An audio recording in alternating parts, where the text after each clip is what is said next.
कोई भी इंसान को बड़ा बनने के लिए पैसे की ज़रूरत नहीं होती। कोई भी इंसान अगर मेहनत करता है, अपनी मेहनत नहीं छोड़ता, एक गोल लेके चलता है, तो वो ज़िंदगी में एक बार ज़रूर कामयाब होता है। नमस्कार, मैं दीपक शर्मा, बिजनेस कंसल्टेंट और आपका मोटिवेशनल स्पीकर। आज हम बहुत ही इंटरेस्टिंग स्टोरी लेके आए हैं, जो बिना पैसे के आज एक बहुत बड़े आदमी बने और एक अच्छा मुकाम हासिल किया। बिल्कुल, मैं बात कर रहा हूँ रजत शर्मा की। रजत शर्मा इंडिया टीवी के को फाउंडर हैं। रजत शर्मा जी का जन्म 1957 में पुरानी दिल्ली की एक सब्जी मंडी में हुआ। रजत शर्मा जी 7 भाई, 1 बहन और माँ बाप के साथ एक 10 बाई 10 की खोली में रहते थे। बिजली की बहुत प्रॉब्लम थी, बिजली उनके घर पे नहीं थी, पानी उनके घर पे नहीं था। इवन नहाने के लिए भी नुक्कड़ पे एक नल था, नल के पास जाके उनको नहाना पड़ता था। घर पे गरीबी के कारण खाने में बहुत प्रॉब्लम थी, 3-3, 4-4 दिन भूखे रहना पड़ता था। उन दिनों अमेरिका से एक सूखे दूध के पैकेट मिलते थे, तो उसको उन्होंने लाइन में लग के लेना और वो 3-3, 4-4 दिन गर्म पानी में डाल के उससे ही अपना गुजारा करना। पढ़ाई उन्होंने म्यूनिसिपल के स्कूल्स में की। फीस देने के लिए पैसे नहीं होते थे, कोई ना कोई डोनेशन दे देता था या मांग कर फीस भरनी पड़ती थी। पढ़ाई में इंटरेस्ट होने के कारण वो रेलवे स्टेशन की लाइट्स में जाके रात रात भर पढ़ते थे, बहुत मेहनत करते थे। उनको एक जज्बा था कि मैंने एक दिन बहुत बड़ा आदमी बनना है, लेकिन उस टाइम कोई गोल नहीं था। गोल रखना ज़िंदगी में बहुत ज़रूरी होता है। मैं बार बार गोल की बात क्यों करता हूँ, क्योंकि मैंने गोल पे एक बहुत ही इंटरेस्टिंग वीडियो आपके लिए बनाई है, वो भी आपके लिए लेके आऊँगा।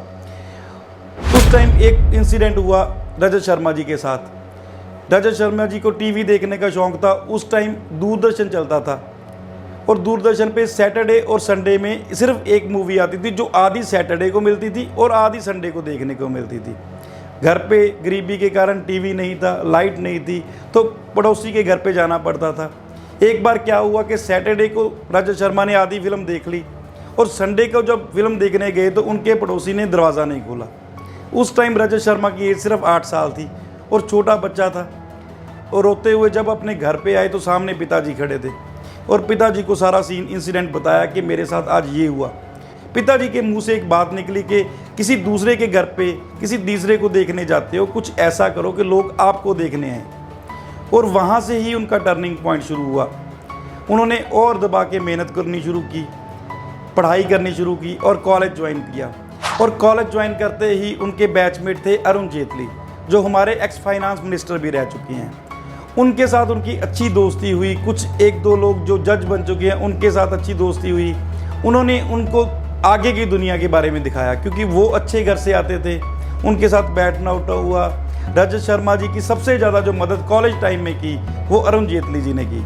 उनकी फ़ीस को लेके, उनके रहने को लेके, उनके खाने को लेके हर तरह की सहायता अरुण जेटली जी ने रजत शर्मा की।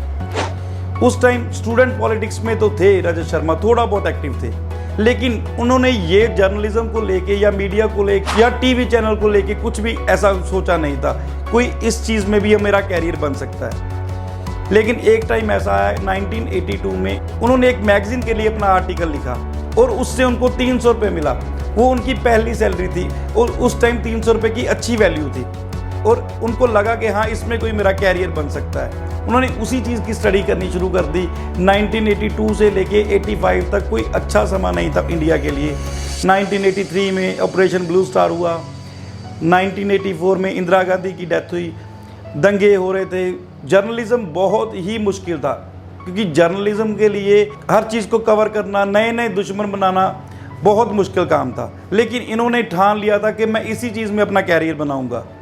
बेबाक होकर लिखते थे, बेबाक होकर बोलते थे, ये चीज़ लोगों को पसंद आई। आप जब ऐसी बातें करते हैं इसीलिए आपको कहते हैं पाकिस्तान की खाना है ये। और 1985 में एक फ़ोन आया मुंबई से और इनको मुंबई बुलाया गया और वहाँ पे इनको 85 में चैनल का मेन एडिटर घोषित कर दिया।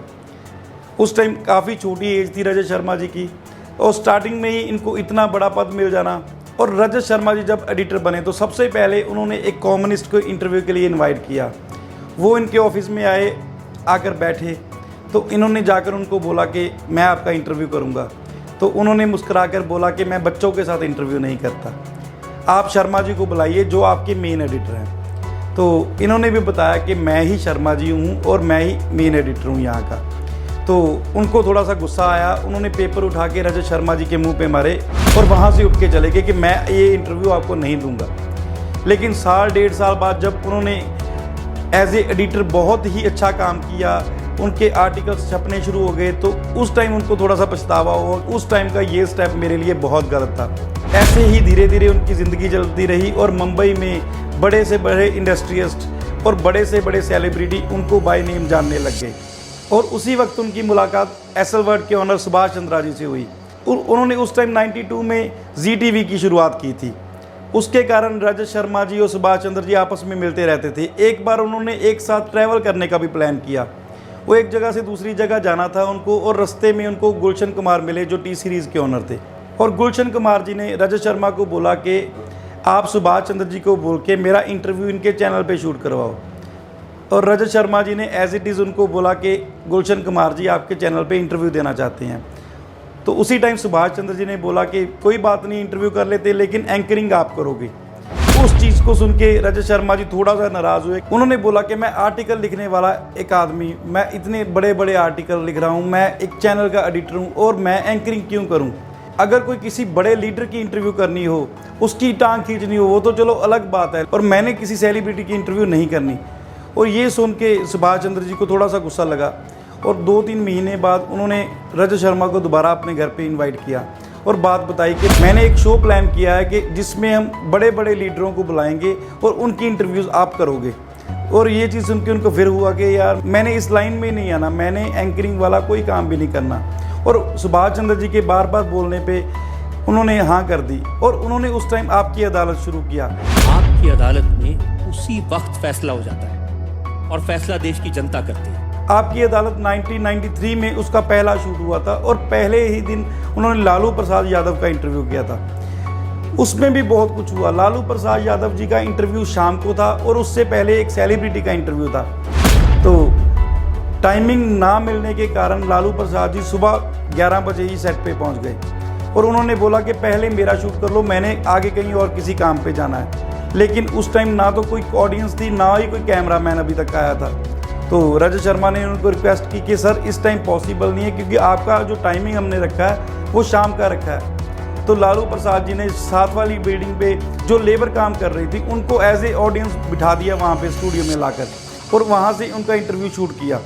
लालू प्रसाद जी के शूट के बाद और उन्होंने हर एक बड़े लीडर का इंटरव्यू किया, जिसमें बाल ठाकरे, नरेंद्र मोदी, अरुण जेटली और बड़े बड़े दिग्गज सेलिब्रिटीज़, सिंगर्स और क्रिकेटर्स और हर तरह के प्लेयर का उन्होंने इंटरव्यू शूट किया। फराह खान की फिल्म, हाँ, सारी इंडस्ट्री थी, लेकिन एक आदमी उस इंडस्ट्री का गायब था वहां से, वो था आमिर खान। मुझे लगता है यार ये सब चीजों में मैं फिट नहीं होता हूँ। अच्छा, आपका स्टैंडर्ड दूसरा है, ऑस्कर के लिए फिट होते हैं। पहली बार ऐसे कचेरी में मेरे को कुर्सी मिली है सर, मेरे को बहुत अच्छा लग रहा है यहाँ पे सर। आप बैठ सकते हैं सर। मैं हमेशा खड़ा हुआ हूँ सर, तो थोड़ा सा अनकंफर्टेबल फील करूंगा। सिर्फ इसका थोड़ा सा हाइट कर यहाँ पे होता है ना सर, तो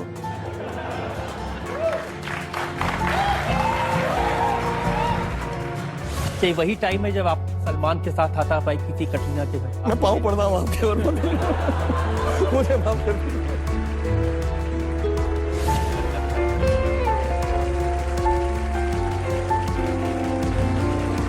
और उसके बाद उन्होंने इंडिया टीवी के नाम पे अपना टीवी चैनल भी शुरू किया, जो आज देश का नंबर 1 चैनल बन चुका है। ऐसे उन्होंने अपनी मेहनत की, अपना कैरियर बनाया और एक बड़ा मुकाम हासिल किया। इसीलिए मैंने आपको स्टार्टिंग में बोला था कि कोई भी बड़ा आदमी बनने के लिए कभी पैसे की ज़रूरत नहीं होती। आप एक अपना गोल रख लो, आप उस चीज़ को अचीव ज़रूर करोगे, अपनी मेहनत ना छोड़ो।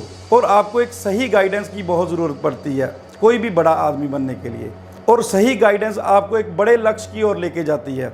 आप भी अगर अपने बिजनेस को बड़ा करना चाहते हो, ग्रो करना चाहते हो, और आपको भी सही गाइडेंस की ज़रूरत है, तो स्क्रीन पे चल रहे नंबरों पे कांटेक्ट कीजिए। और आपको ये वीडियो कैसा लगा नीचे कमेंट करके ज़रूर बताना। धन्यवाद।